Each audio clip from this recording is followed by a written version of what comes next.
Marvin, Mario is someone this offseason who's brought a lot of excitement to this team. He's got a lot of talk about himself. What have you seen from Mario this offseason? For Mario, I mean, he came in the spring, so me and him kind of jumped to a quick relationship. I mean, we're in the fall. I kind of like talked to him a little bit, FaceTime him a little bit because he knew he was coming here. So he like asked me questions about the staff and just about different games and how it is and stuff. But ever since he's came here, he's been an immediate impact. He's done nothing but good things for us. He's an energetic kid. He flies around the football field. I enjoy playing with him. He's probably one of the most fun teammates I've ever had, like been a part of playing with. Just the excitement he brings to the game. I mean, it's always fun to be around him too, even off the field. Thanks, Tom. Jason Kersey. Hey Marvin, coming into last season, you sort of burst onto the scene there and had a great freshman year. At this time last year, did you think that was possible for you? Like, did you expect to do what you did last year?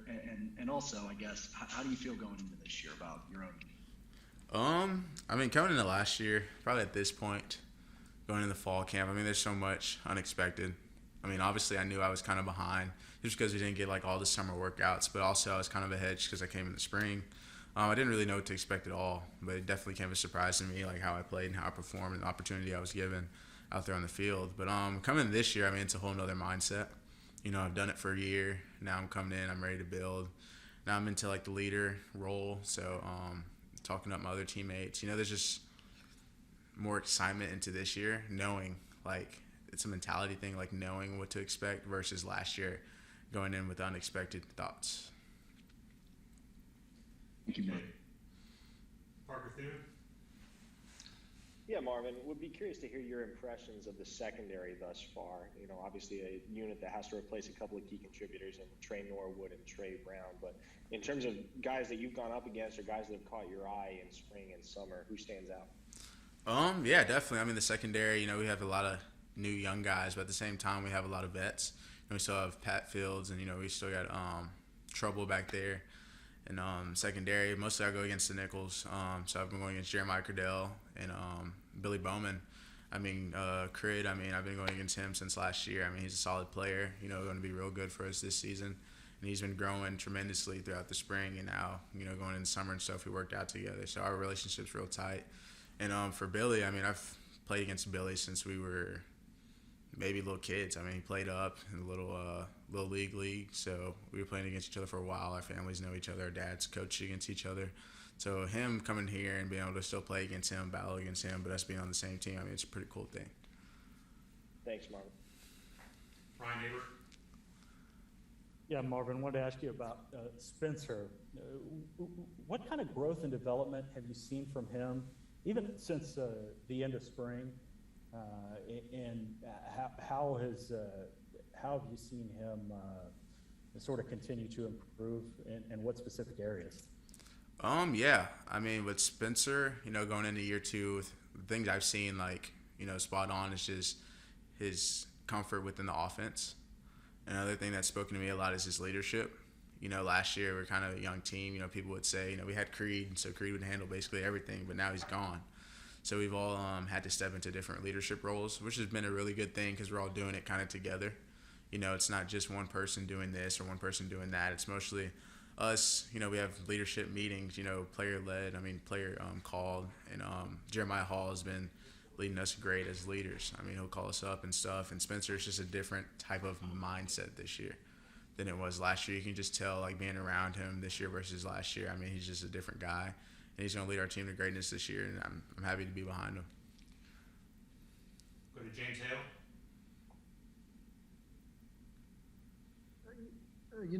Marvin, you had a great freshman year.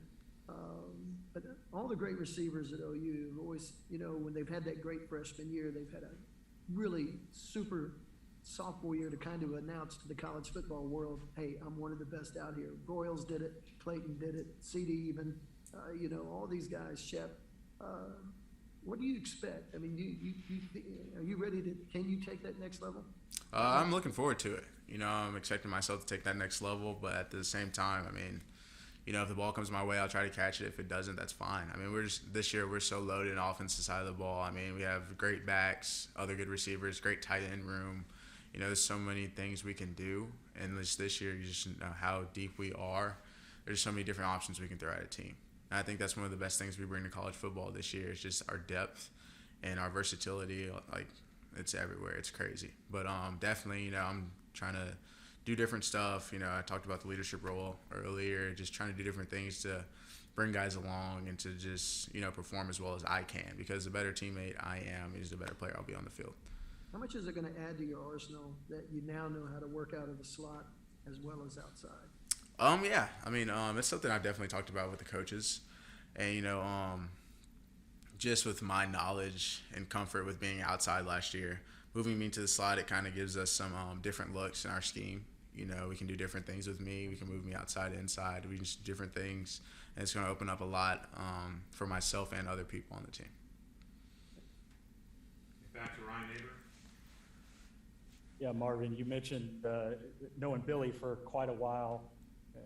What kind of athlete was he, at a young age? Was there a realization that, hey, this guy's going to be pretty good? And what's it like, being around him all the time now? And and how ready do you feel like he is to play a pretty significant role here?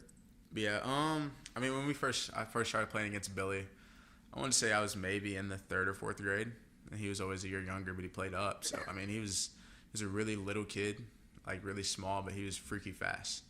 And that's what teams always remember in the little league. But, I mean, looking at him from then and now, I mean, he's bulked up. I mean, mentally, he's a different person, of course, but playing him in high school and stuff like that, I mean, he's ready. And I'm excited for him to go out there and play, whatever role he fits in, whether it's special teams or, DB, wherever he's at. I mean, I'm excited for him to go play. He's definitely ready for it.